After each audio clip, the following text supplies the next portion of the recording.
I knew something was off the day Rachel won her third design award and didn't even mention me in the speech. Not a word.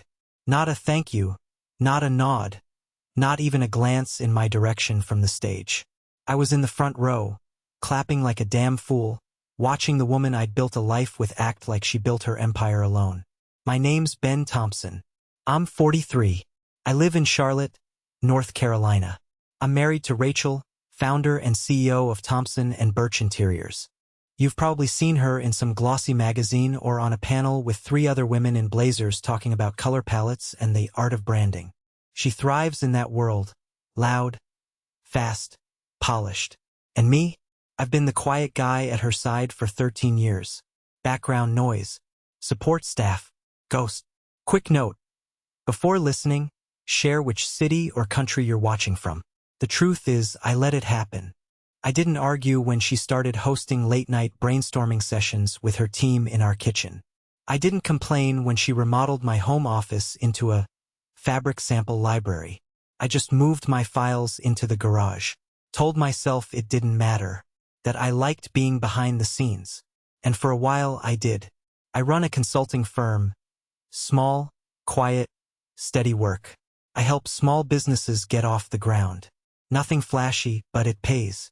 Rachel never talked much about what I do, though. Parties, she'd brush it off.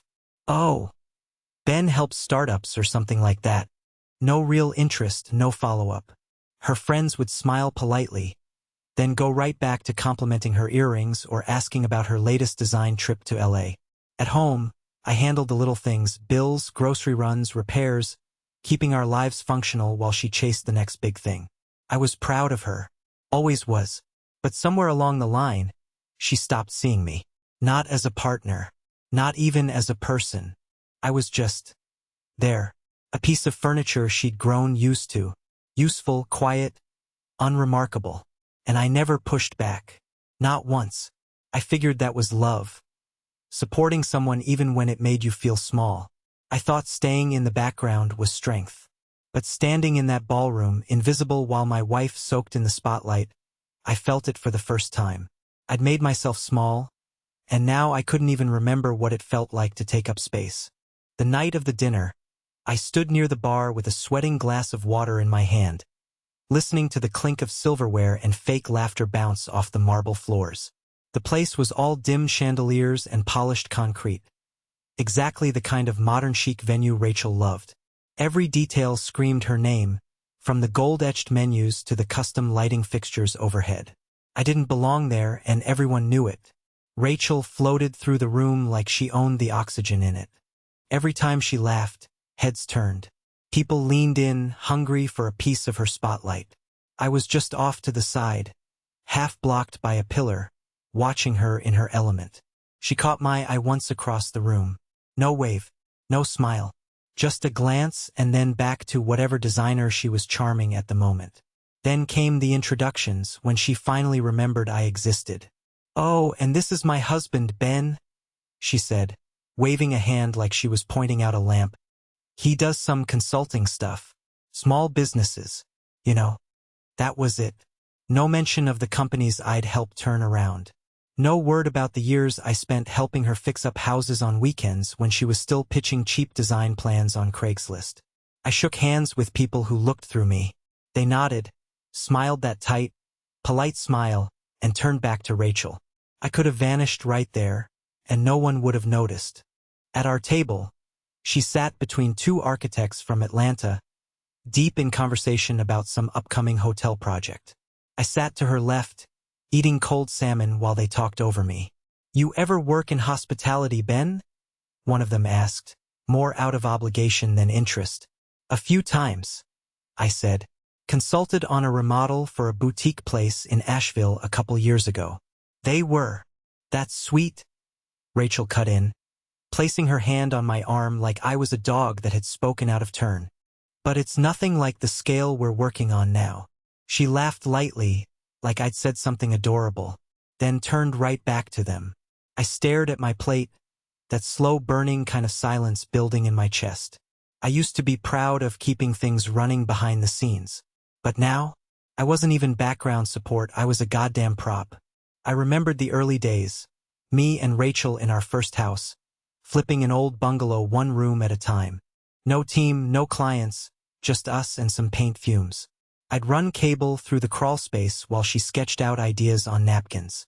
We made decisions together. She used to ask what I thought. I mattered. That version of us was gone. Now it felt like she'd outgrown me, or worse, replaced me with an image of success where I didn't fit. Her new life didn't have space for someone like me, quiet, average, not Instagrammable. After dinner, I stepped out onto the balcony to breathe. The noise inside was too much. Wine-fueled bragging, the echo of names I didn't recognize, laughter that sounded more like performance than joy. I leaned on the railing, watching the city lights blur in the distance. My phone buzzed, some client asking about a proposal. I didn't answer. Back inside, Rachel was posing for photos with the event sponsor. Flash after flash, smiles that didn't reach her eyes. I looked at her and didn't see my wife anymore. I saw a brand. A walking, curated image she'd built from the ground up. And me? I wasn't part of that build anymore. I stood there on the edge of that balcony, watching Rachel pose for the camera like she was born under a spotlight, and all I could think was, she has no idea. She had no idea where the first 80 grand came from. Back when Thompson and Birch was just Rachel with a laptop, a Pinterest board, and a dream bigger than our living room, I made the decision. Quiet, calculated. I pulled from a couple of long-term accounts, dipped into a college fund we hadn't touched, sold off an investment property I'd held in my name. All clean, all legal, and all behind the scenes. She thought she got a lucky loan. Said the bank finally believed in her pitch. I let her believe it. That money paid for her first office space, the website redesign, a full-time assistant, and one hell of a launch party. I even helped pick out the damn flooring. And I never asked for anything in return. Not credit, not ownership, not even a title. I told myself I didn't need it. My reward was her smile when she landed her first six-figure client. The way her hands shook opening the lease agreement. I was the man behind the curtain, and for a long time I was fine with that. Rachel always said I was low-key, like it was some rare virtue. Truth was, I just didn't like shouting about what I did. I was raised to let actions speak louder than words. But lately, my silence had turned into erasure. Inside that dinner party, no one knew who I was. Outside, I was starting to forget, too. Rachel's fame didn't bother me at first. I was proud of her. She was sharp, creative, unstoppable when she was in the zone. But the bigger her world got, the smaller I felt in it. And she seemed perfectly fine with that. She'd built a story about herself. This brilliant self-starter who clawed her way to the top. A one-woman powerhouse. And people loved it. They ate it up. Every magazine cover, every podcast interview, every networking event, she leaned harder into the myth. And me? I was still Ben, her husband. He does consulting or something. I started to wonder if she even remembered the truth. If she ever looked at the logo on her office door and thought about who paid for the first one. Or maybe she knew. Maybe she just didn't care. That thought sat in my gut like wet cement. Back when we were starting out, I remember her saying, I don't want this to be yours. I need to do this myself. I nodded. I agreed. I thought I was doing the right thing by staying out of the spotlight. But I wasn't doing the right thing. I was disappearing. The more I kept quiet, the easier it became for her to rewrite the story. And now it was too far gone. Everyone saw her as a solo act, and I wasn't even in the credits. That night on the balcony, something shifted. Not rage, not jealousy, just clarity. I didn't want to tear her down. I wasn't looking for revenge, but I wanted respect. I wanted acknowledgement for the part one played. And not just in the past, but now, going forward. Because if Rachel's image was going to keep growing, I wasn't going to keep being a ghost at my own table. A couple days later, I found the envelope half buried under a stack of invoices and catalog samples on the kitchen counter. Thick cardstock, gold trim, the kind of envelope that screams important. It was addressed to Rachel Thompson, CEO. I opened it. Inside was an invitation to Thompson and Birch's annual gala. Black tie, full dinner, live jazz, rooftop cocktail hour. One of those high society nights that looked good on Instagram. No mention of a guest. No +1. No Mr. and Mrs. Just her name. I waited until after dinner, when she was rinsing off her wine glass. "Hey," I said, sliding the invite across the counter. "When were you gonna tell me about this?" She barely glanced at it. "Oh, that's just a work thing. Not really your scene." "My scene?" I stared at her, waiting for more, but she just shrugged and went back to scrubbing the glass like it offended her. "You don't want me to go?" I asked. Rachel turned around, drying her hands. "It's not that. I just think you'd be bored. It's mostly sponsors, clients, press. It's formal, structured, kind of exhausting. You hate those things." "I don't hate them," I said, keeping my voice flat. "I just don't get invited to them." She leaned against the sink, arms crossed. "Ben, you don't have to prove anything. This is my world, remember? You've said yourself you like staying out of it."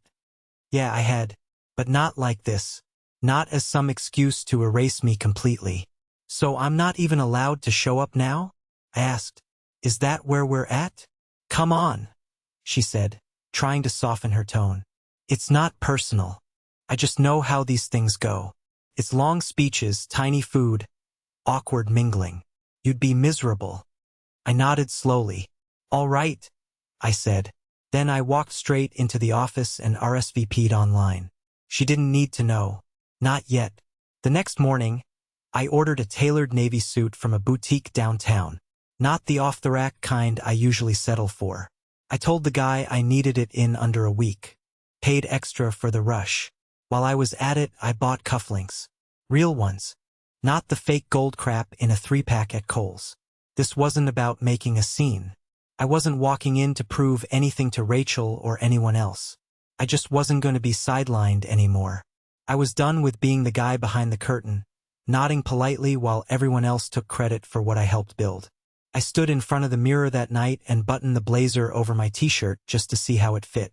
Clean lines. Good shoulders. Sharp as hell. I didn't look like background noise. I looked like someone who belonged in the room. I pulled up to the venue just after 7. The valet raised his eyebrows when I stepped out of the car in that new suit. I gave him a tight nod, handed over the keys, and walked toward the glass doors like I owned the place. Inside, the room looked like a damn magazine spread. High ceilings, moody uplighting, white florals dripping from every surface. A string quartet played something classical I couldn't name. Waiters in black moved like shadows, topping off glasses and brushing crumbs off white linens. And there she was. Rachel stood near the center of it all, laughing with someone in a $3,000 tux, her hand resting lightly on his arm. Her dress was emerald green, sleeveless, expensive. The kind of dress you wear when you know all eyes are on you. I stepped up beside her. She turned, startled. "You came," she said, more surprise than welcome in her voice. "Yeah. Figured I'd see what your world actually looks like." She gave a forced smile, barely touching my arm.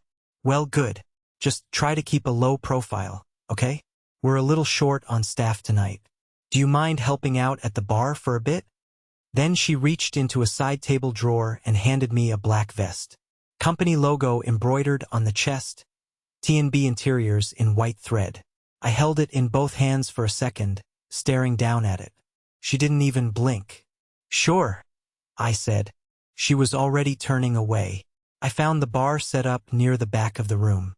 Lit shelving, rows of liquor, neat stacks of glasses. A second bartender was there. Some 20-something kid who looked relieved when I showed up. "You know what you're doing?" he asked.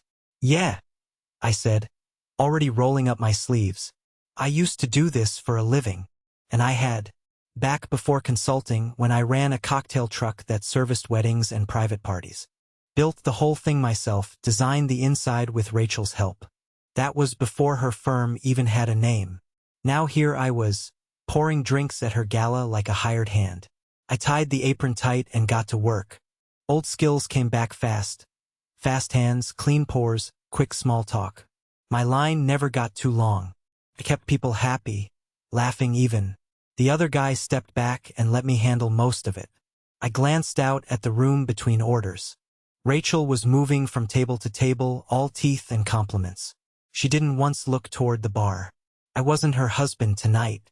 I was part of the furniture. At one point, she passed by with a group of developers. I heard her laugh float over the music. "This is such a perfect space," someone said. She nodded. "We've put a lot of love into the brand. We didn't include me." Not once did she say, "That's Ben. He helped fund the whole thing before it even had walls." I stayed quiet, kept pouring, watched her dance through conversation like it was choreography. It hit me then, Rachel didn't just like control. She needed it. She built this whole world from scratch, then decided who was allowed inside. I used to be in the center of it. Now I was just a name on the vest. I didn't argue, didn't complain. But I wasn't just watching anymore. I was taking notes. I was halfway through shaking a gin martini when I heard that voice. Sharp, smooth, laced with fake sweetness. "Well, I'll be damned," she said. "Is that Ben Thompson behind the bar?" I turned just enough to see Kendra Morgan, Rachel's best friend since college, sliding up to the counter like she was walking into her own living room. She wore a red jumpsuit that probably cost more than my car payment. Same smug look, same dead-eye smile. "Evening," I said, placing the drink down for someone else without missing a beat. Kendra leaned against the bar, looked me up and down like I was part of the decor. "Look at you," she laughed. "Playing bartender tonight? That's cute." She didn't whisper it. She didn't try to hide the edge in her voice either. "I guess someone's got to keep the party going while Rachel runs the empire, right?" I dried my hands on a towel and met her eyes. Steady. "Gotta do what you're good at." She smirked. "Well, at least you're owning your role." Then she picked up a flute of champagne from the tray beside me, didn't even say thank you, and turned away like she just delivered a punchline. I've been talked down to before. By clients. By arrogant execs. Even by Rachel on her worst days. But Kendra had a special gift. She could take a passive jab and lace it with enough venom to leave a mark. Thing was, I didn't flinch anymore. I'd spent years listening to people like her praise Rachel while pretending I didn't exist. I was used to being dismissed. But something was different now. I stood behind the bar and scanned the crowd. People swirling around Rachel like moths. I heard bits of conversation float toward me. "She's just brilliant. Built it all from scratch. Such vision. Such elegance." Every word made the picture clearer. Rachel had rewritten her history, and everyone in this room was clapping for it. They didn't know about the nights we sat on our apartment floor with ramen and blueprints. About the back-end systems I built for her first client list. About the bills I paid with my savings so her business account didn't bounce. They saw the marble conference tables and magazine spreads and assumed it was all Rachel. The genius. The icon. And me? I was the guy pouring gin and tonics with my name stitched on a vest like I was part of the waitstaff. Kendra's comment didn't piss me off. It clarified things. This world, her world, had no place for the real story. The truth didn't fit in the brand Rachel had built. I wasn't a co-creator. I was a shadow with a ring on his finger. I looked down at the bar, then back out at the crowd. My jaw tightened. I wasn't going to shout or cause a scene. That wasn't my style. But I was done standing in corners while people rewrote history in front of my face. The story needed a rewrite. This time with my name in it. The mic clicked on, and the music faded out. "Ladies and gentlemen," the event coordinator said, stepping up to the stage, "we have one final acknowledgement before we close out the night." I wiped my hands on the towel, took off the vest, and walked out from behind the bar. Rachel didn't see me at first.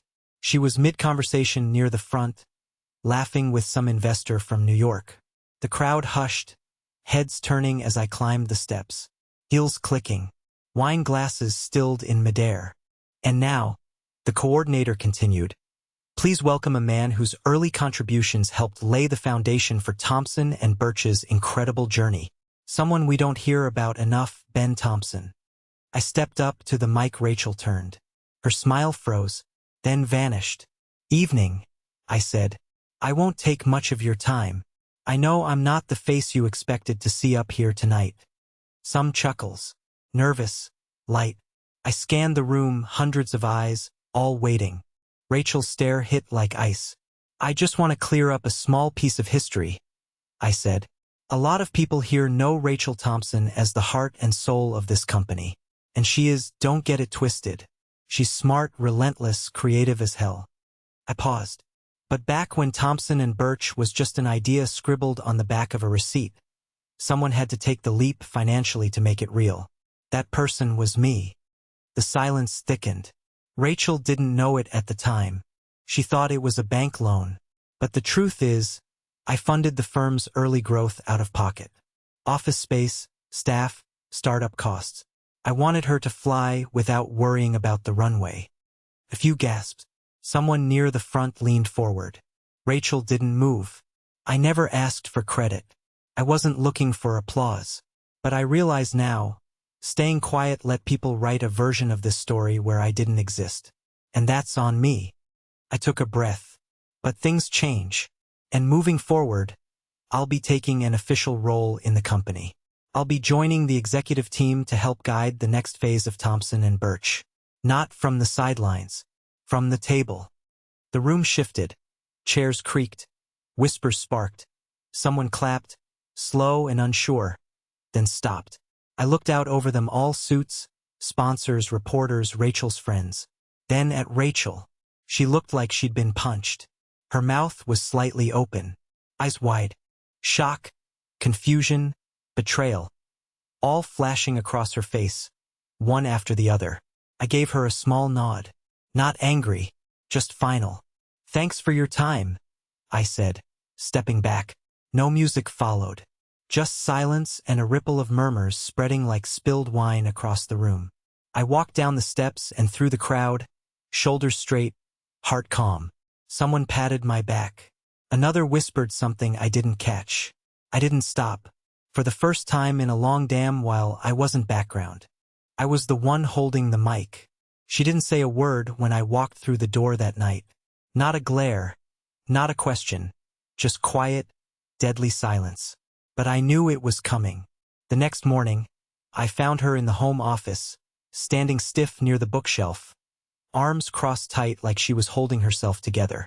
The second I stepped in, her eyes snapped to mine. You blindsided me, she said. No good morning, no lead up. Just straight heat. I didn't respond right away. Just stood in the doorway, calm, waiting for her to say what she really meant. You humiliated me, she continued, louder now, in front of my clients, my staff. You hijacked my event and made it about you. No, I said. I corrected the story. Rachel let out a bitter laugh and turned away. You don't get it. I built that brand from scratch. I've spent years crafting every part of it, every message, every partnership. You blew it up in 5 minutes. I stepped closer, my voice steady. I spent years building it too. You just never gave me a name tag. She turned back, eyes narrowing. You didn't want a role. You made that choice. No, I said, sharper now. I made a sacrifice. There's a difference. I stayed behind the curtain so you could shine. But that doesn't mean I didn't help build the damn stage. She blinked, caught off guard. I wasn't trying to steal your spotlight, I added. But I wasn't going to keep standing in the dark while everyone acts like you did it all alone. Her voice cracked, barely above a whisper. You should have told me. I did. Just not with words, I said. With years of support, of silence, of stepping back so you could lead. And you never once looked behind to see if I was still there. Rachel looked down at her hands, jaw tight. For the first time, the armor slipped. Not anger now, just confusion. Hurt. I felt betrayed, she said. Like I didn't know who you were last night. I nodded. I know. But I haven't changed. You just stopped seeing me. She dropped into the office chair and ran a hand through her hair. So now what? You're swooping in to take over everything? No, I said. I'm stepping in to help lead. And I'm offering you something too. She raised her eyes. A new role. Something real. Not just PR fluff and panel appearances. I want you heading community outreach. Partner with schools, local businesses, build something rooted. Less image, more impact. She stared at me like I just asked her to step off a cliff. That's a demotion, she said quietly. No, I said. It's a reset, and maybe it's what we both need. Silence filled the room like smoke. Thick, heavy, choking. She didn't argue, didn't accept either. Just sat there, breathing slow and shallow. I didn't press. I said what I came to say. Now it was her turn to decide if she was ready to face the truth. About me, about us, about the world she'd built. I left the office without another word. I showed up at the office that next Monday and sat at the big table with the leadership team. No bar vest. No silence. My name was printed right there on the new org chart. Ben Thompson, Director of Strategy. First thing I did? Scrap the pointless buzzwords and set up actual project teams. No more siloed egos pretending to collaborate. We got hands dirty. We had real conversations. We brought in junior staff to pitch ideas. The mood shifted fast, less staged, more grounded. Rachel kept her distance that first week. But she showed up to her new role, quiet and punctual. She took notes. She listened more than she talked. The first time she walked into a local rec center to pitch a design partnership, she didn't bring a photographer or her assistant. I heard through the team she stayed for 2 hours longer than planned, talking to the director about funding issues. Didn't post a single thing about it. I didn't say anything to her, not yet. Let her figure it out without me standing over her shoulder. Back at the office, I cleaned out the old executive showcase wall, got rid of the self-congratulatory photos, the glossy magazine covers, replaced them with a new board. Wins of the week. Post-it notes from every department, big or small. No names, no titles. Just impact. Rachel stopped and stared at it one afternoon. Said nothing. Just stared. We were different now. Still married, still under the same roof, but the power had shifted. We weren't equals, and maybe we never had been. But at least now we were honest. I'd finally taken control of the thing I helped build, and she'd been forced to face it for what it was. She couldn't hide behind curated press quotes anymore. And me? For the first time in years, I didn't feel invisible. I felt real, present, solid. I walked into that office every day knowing exactly who I was and what I brought to the table. No more shadows. No more polite applause from the sidelines. Just me, finally standing in the center of my own damn life.